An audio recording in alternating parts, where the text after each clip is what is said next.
Well, but I don't think we've seen an upset in pro wrestling like that on the main stage for a long time. Action Andretti defeated one Chris Jericho on Wednesday night's Dynamite, and Winter is Coming was a very good show. Very good show.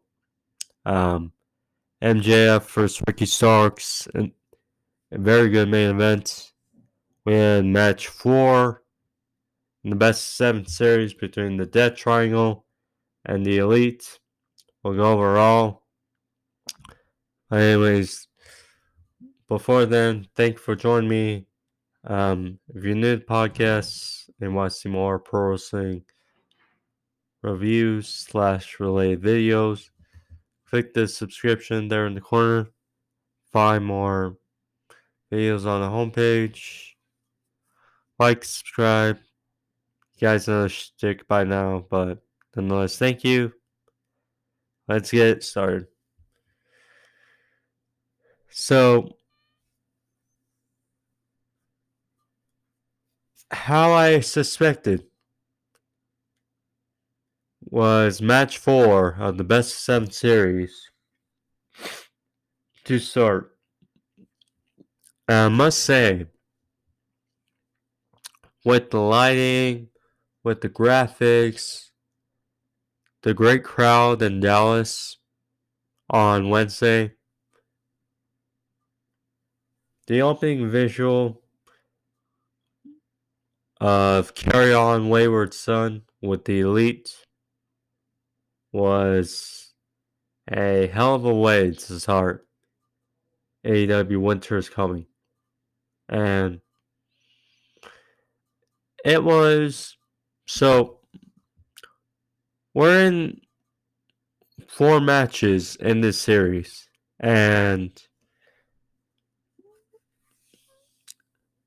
Kenny Omega did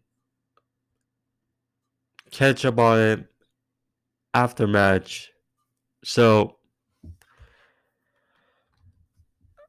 I'll talk about the ending a little bit, but the hammer was used yet again by Death Triangle, by Penta, and it orchestrated into the finish, and Kenny Omega declared that, okay, match 5, let's make it all legal.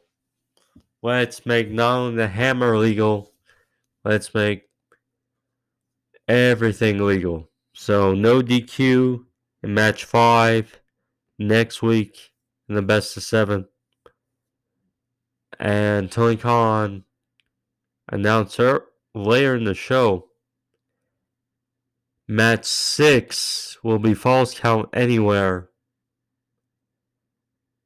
and match 7, if necessary, Escalera de la Muerte, a ladder match for the 7th and final match, assumably in the best of 7.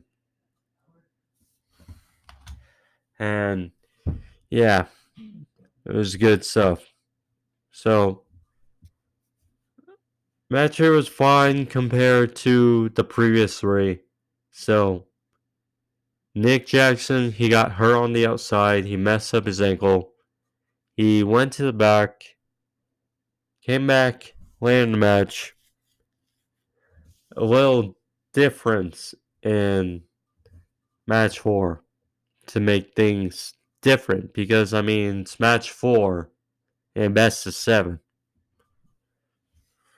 So while Nick was hurt, Phoenix did a big tope to the outside, and then it was 2-on-3 for a large part of this match with Nick gone. You had Matt Jackson and Kenny Omega take on Death Triangle with men down. So Yeah, Detroit, the Lucha Brothers were pouring it on for a good portion of this match. Penta, Maiden Penta, followed with a frog splash by Phoenix for a 2. While they were gunning it out, and Matt Jackson then took a package pile driver by Penta on the apron, which pretty much took him out for the rest of the match. So then Omega then 1-on-3. But then all of a sudden Nick Jackson came out limping onto the stage. Came out to ring, and clearly his offense was restrained because he could barely move on his ankle. So pretty much with a ground attack, just like fighting at will, trying his best to keep it afloat. So all of a sudden, Nick went for a super kick on Phoenix. Penta then, while Phoenix caught the super kick, Penta used the hammer to the ankle and the foot of Nick behind the referee's back. Phoenix locked in a knee bar while Pac restrained Omega, and Nick had no point but to tap out, or no choice to tap out, and that triangle's up 3-1, the best of 7. And Omega obviously distraught about the finish, declaring, yeah, 3-1 in any series, not great, but this will be making for a great comeback. So, declared, let's just not do it on their rules anymore. Let's do it on ours. So let's make a no rules for next match. So a nuance to make things different in match 5 and to coast the rest of the series. Should be good. MJF, he got another great backstage promo, was with Marvez. Heard all last week how it was a star-making performance for Ricky Starks. Well, first time MJF walked into AEW, he was already a star. And that he's been 1,000 since. And he asked Ricky how many times at bat until he hit that home run. He says he's going to hold on, or actually, that was in the Road 2. My bad. Road 2 episode. But he said that, well, he's going to take the pebble and he's going to crush it under pressure. And one of two things are going to happen. Either that pebble will turn into a diamond or simply crumble into dust.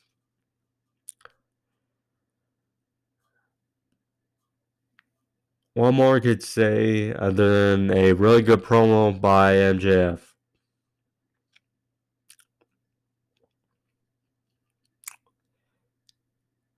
The Acclaimed, they're out there with Billy Gunn. During Max Caster's rap, they were interrupted and assaulted by Jeff Jarrett, Jay Lethal, Sanjay Dutt, and Satnam Singh.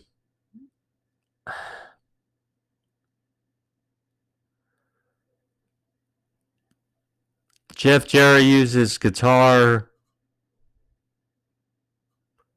on Max Caster. Pretty much said, yo, yo, yo. Do we have your attention now, the Acclaimed? And he said, scissor that, slap nuts.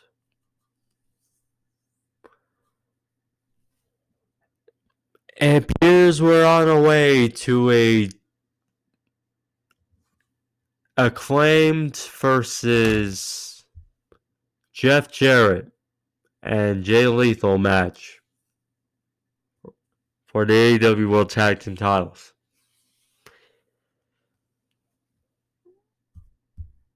So, I love Jay Lethal. Jay Lethal's great. He's obviously one of the best wrestlers in the world. The Acclaimed massively over as AEW Tag Team Champions. You know, with the tag teams now in AEW, it's a bit of a different spot. And to give these two a tag team title match feels bad. Just bad.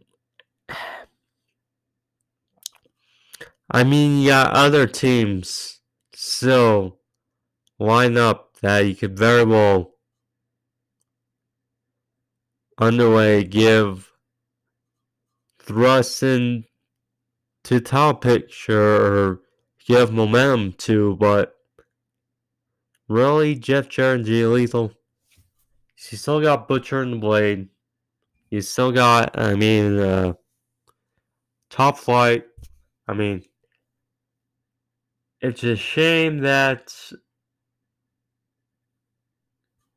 Red Dragon is gone from AEW. I think those two would be a fun addition to go against the Acclaimed. I mean, Varsity Blondes, I don't know if they're still together. I mean, the Gun Club are mixing up with FTR. I mean, you still got tag teams, you still got names in that division. So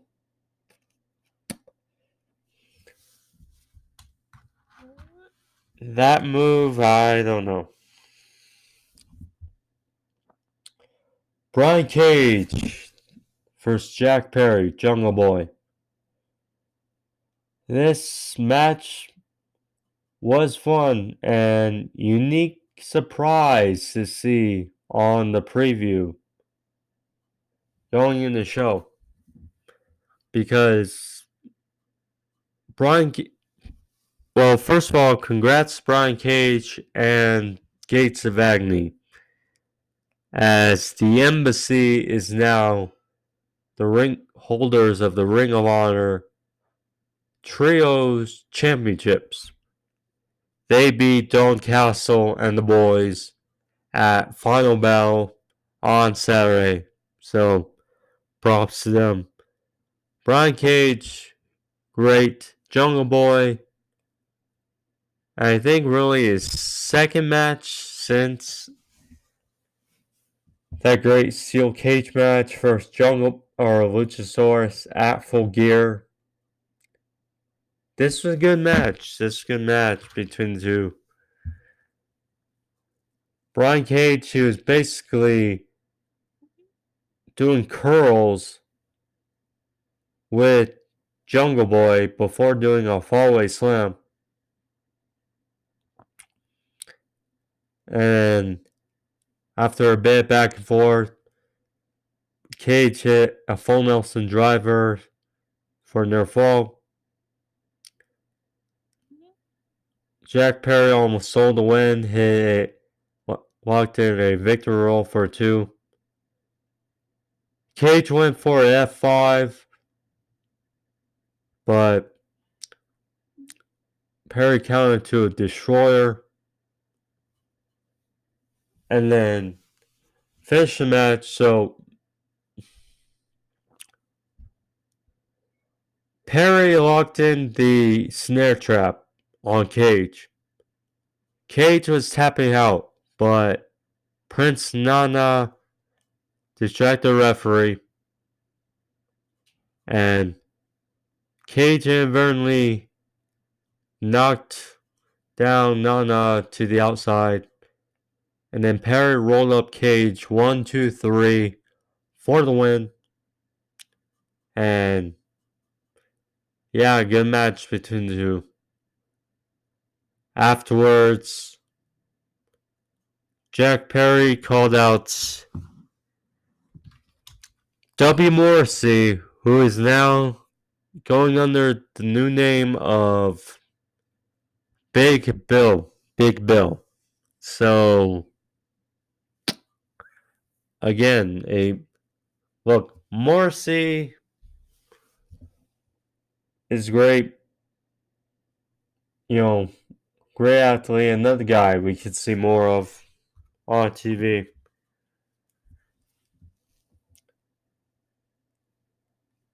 He came out with Lee Moriarty and they attacked on Jungle Boy. Bill hit a big chokeslam in the middle of the ring. Then we hear this great ovation as Hook came out to the ring and basically saved Jack Perry from any more further damage. And we got a bit of an alliance between Hook and Jack Perry. Good stuff. You know, two over young baby faces can definitely help one another in going against the firm.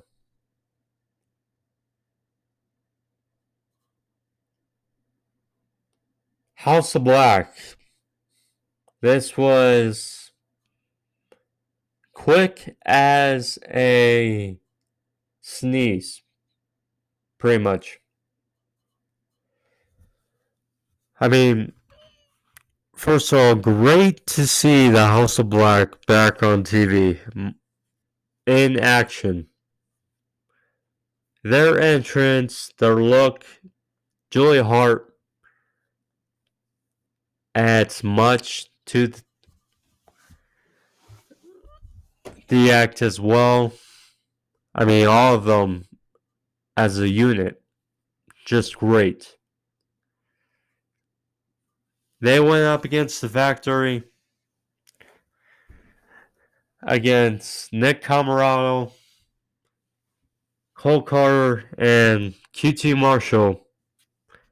And pretty simple.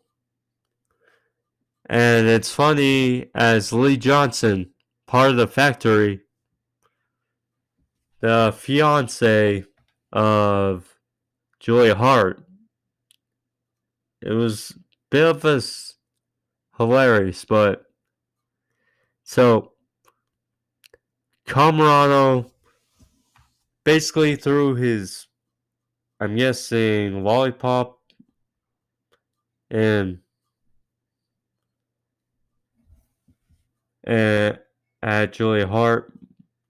Hart spewed the mist into Camarado's face, and it was pretty much just chaos after that. Brody King and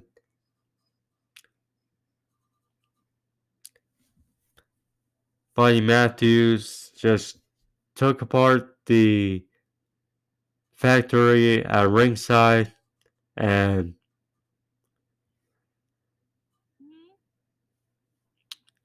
QT Marshall was pretty much left in the middle of the ring as his students were being left to the wayside, outside, and then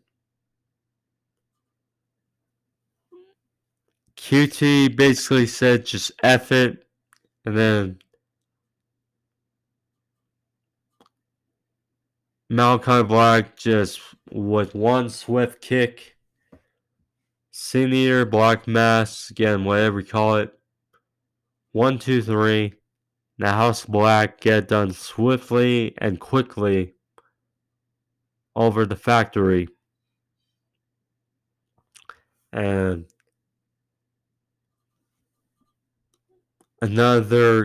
hopefully this begins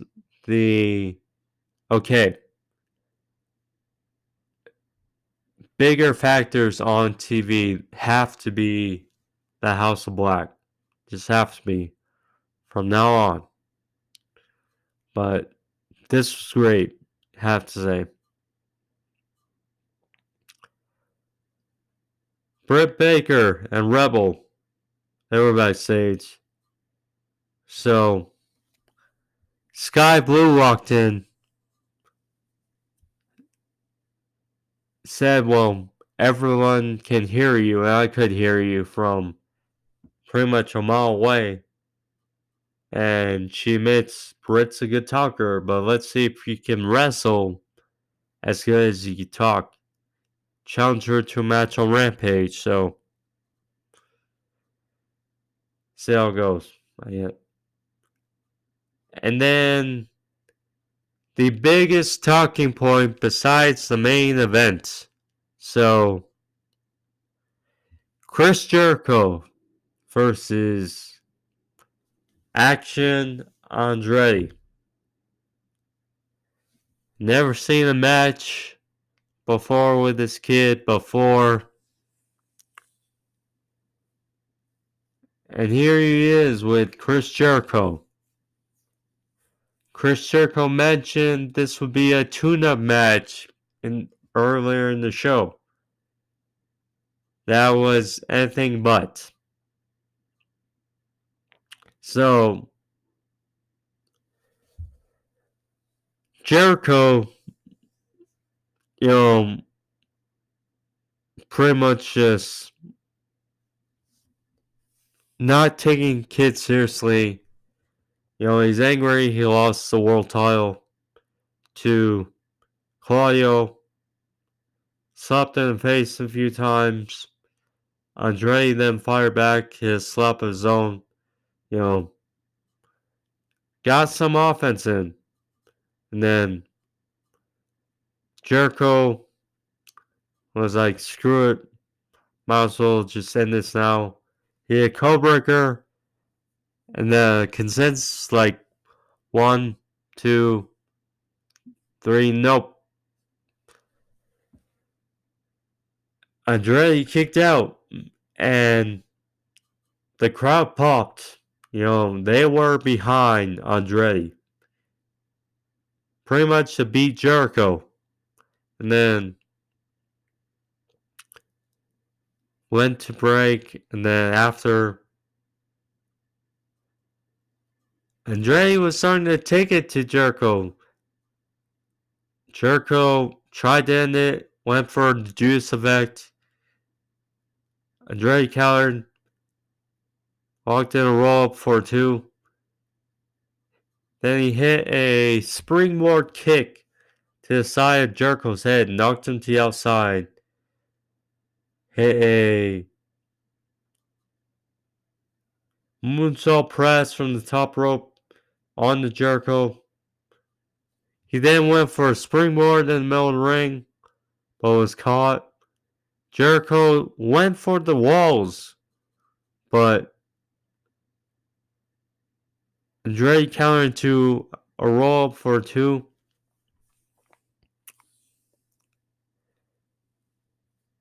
And then a little more back and forth. Andretti went for a head scissors, but Jericho countered. And then Andretti countered. Jericho went on his head. And then Andretti hit a standing shooting star press. And then pinned Jericho.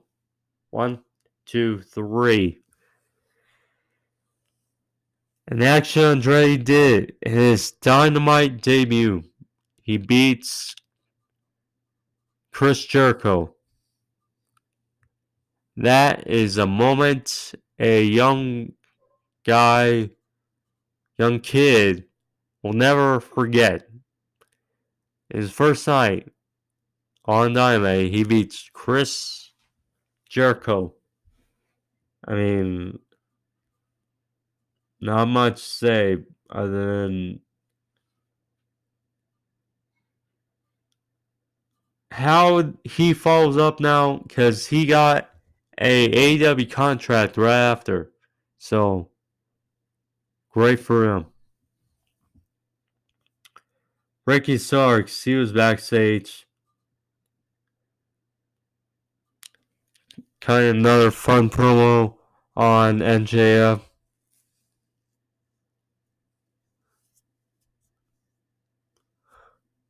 Saying he will take everything from MJF and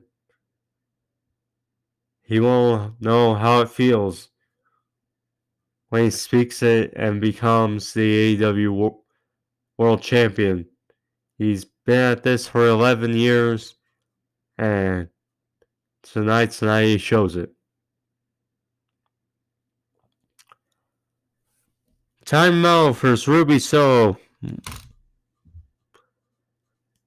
This match here, Ruby, have not seen her in quite a while, in a number of weeks. Got her nose broken by Ty Melo and her husband, Semi Guevara, at All Out. Now she's back, Ruby's good, love her theme, but feels like they're so iffy with Ruby.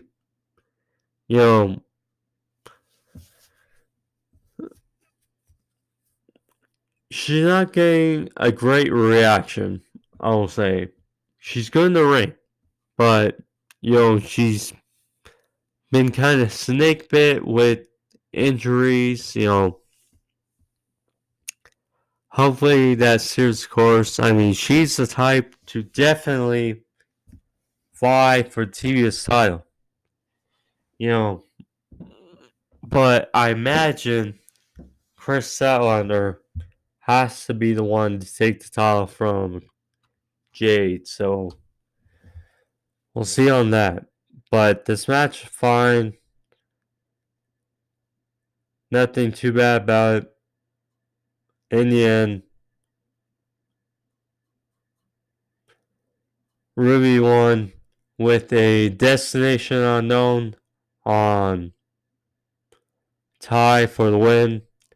Afterwards, NJ strolled down to the ring, attacked Ruby after the bell, hit a gory bomb, and NJ for Ruby Soho next. Oh well.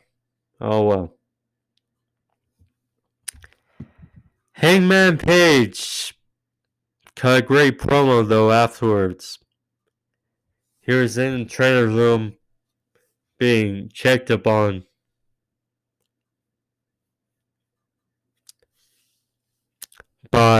And being interviewed by Alex Marvez.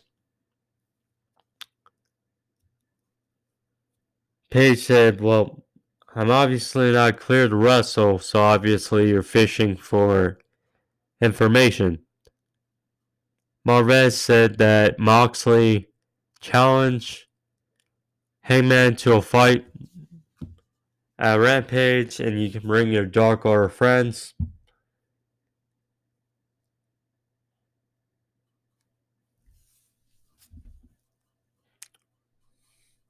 He talked about the night where he was knocked out, snoring for a minute.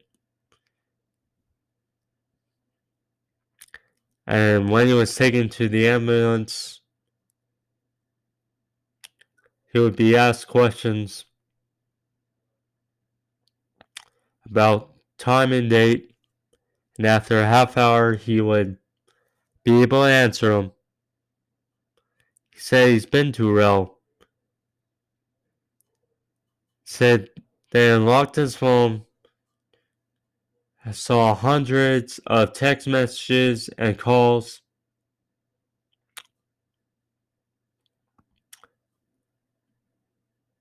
and that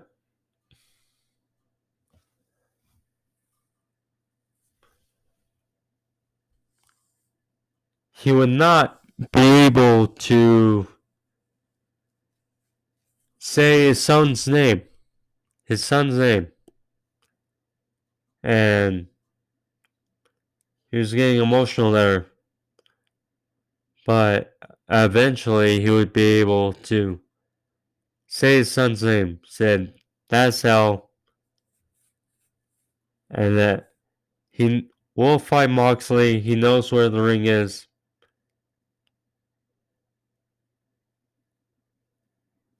And said that if Moxley wants to go to hell, then I'll be sure to take him with me. Great stuff by Hangman. Hangman Moxley is going to be great. Again, Hangman has lost much momentum since losing his title to CM Punk at Double or Nothing. And a feud like this over Moxley, when you have to get back to that state, back to that card, that portion of the card, when MJF needs a big babyface to go after in the future, because though it seems that he's going to be feuding with Bryan Danielson, there's something on the horizon, because MJF's not losing that title for a long while. And a guy like Hangman could definitely, and they got history, so that's another thing. But this feud between Hangman and Moxley is very good, and it's going to be fun. More to come. Main event. Ricky Starks versus MJF for the AEW World Title. Very good match, between the two of the brightest and youngest stars of AEW.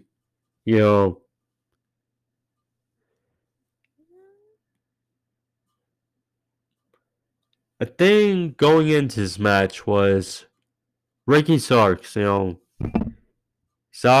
was obviously on a roll, winning that Eliminator tournament, being Lance Archer, Brian Cage, and Ethan Page. Then winning the Dynamite Diamond Battle Royal last week. He got some momentum, but not great momentum, and then cutting that great promo in front of MJF, added fuel to the fire, and going this match, you had to find a way to keep Ricky still looking strong and not being clean. And I think with the ending of this match, I think they did what they set out to do, and it was a fun match in the process. And it's great to see, again, two of the rise stars of AEW. So,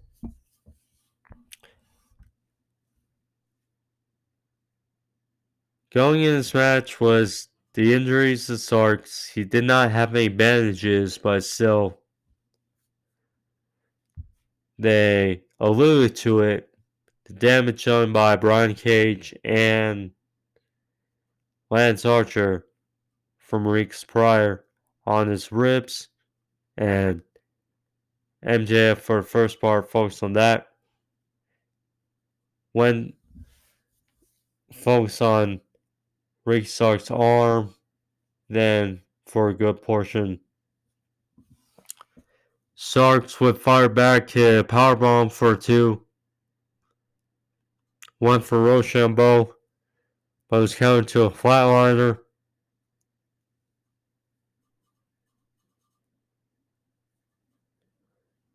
Eventually, they went back and forth. Starks, while working his arm favored on, he hit a spear, but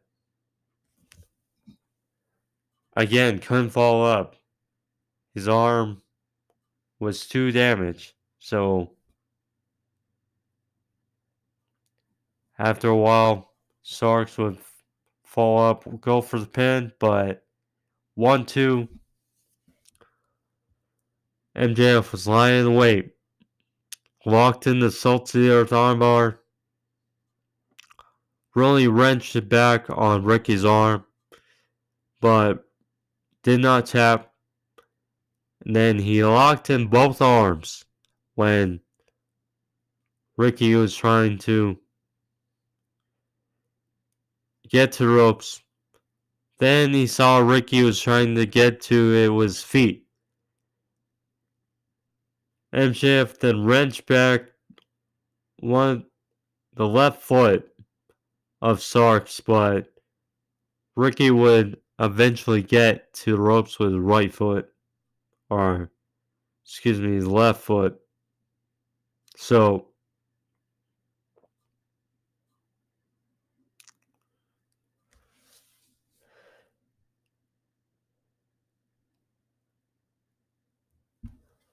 Sarkson went for a powerbomb, then a Rochambeau, but wasn't able to lock on.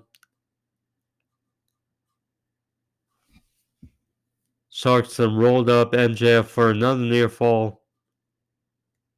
MJF then hit behind the referee. And then while the referee was distracted, MJF hit a low blow, rolled up Starks 1, 2, 3, and MJF, and despite a valiant effort from Ricky, steals the victory in his first title defense and gets the win over a valiant Ricky Starks in his reside country. So says he's from, or Just Robert says he's from New Orleans, but not sure if he currently resides in Dallas or if he's from Dallas and he resides in New Orleans. Either way, the crowd was hot for Ricky. And it's unfortunate, but nonetheless, MJF's not losing that title till at least 2024.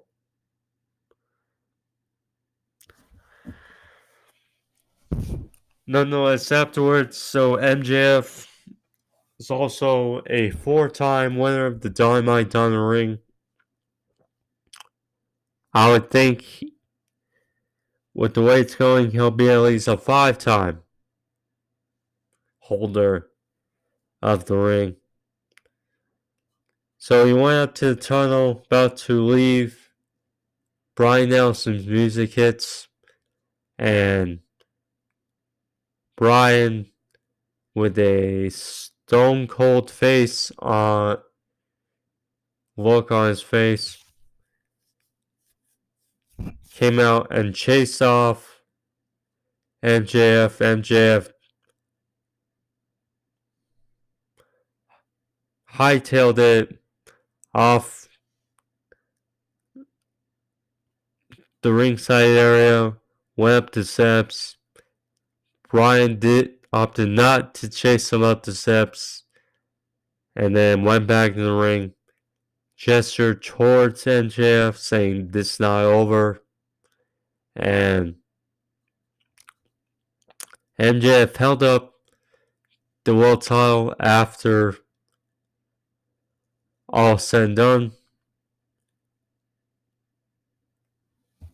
Bryan Danielson then went into the ring and picked up Ricky Starks and held his arm behind the air, giving a good seal of approval to Mr. Absolute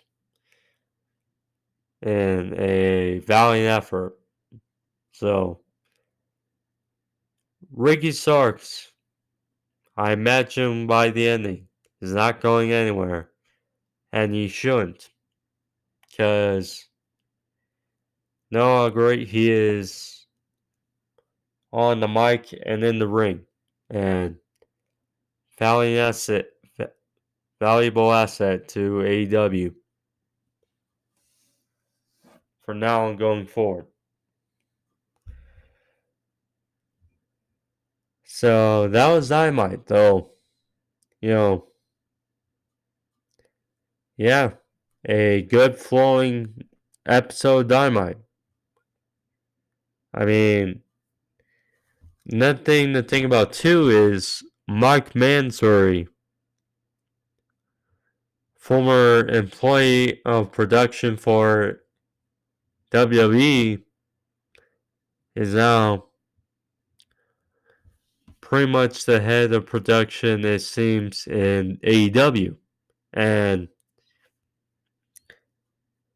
if the show flows as well as it did at Winter is Coming, by all means, keep doing your job, Mike Mansbury, and good stuff. With look forward to next week, we have match 5 in the best 7 series between the Elite and Death Triangle. We have the Gun Club versus FTR. So, some quality matches to look forward to next week.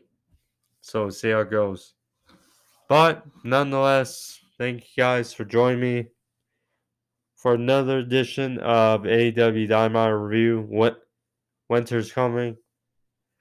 Dallas, Texas is going to keep getting Winter's coming, so good for them. But, anyways, thank you again. If you guys like this video, don't deal. Click that like, leave a thumbs up, help out the video, help out the channel. Also, subscribe if you want to see more. So, anyways, thank you guys. See you guys all next week for before Christmas edition. So, nonetheless, thank you guys all. Adios. Peace.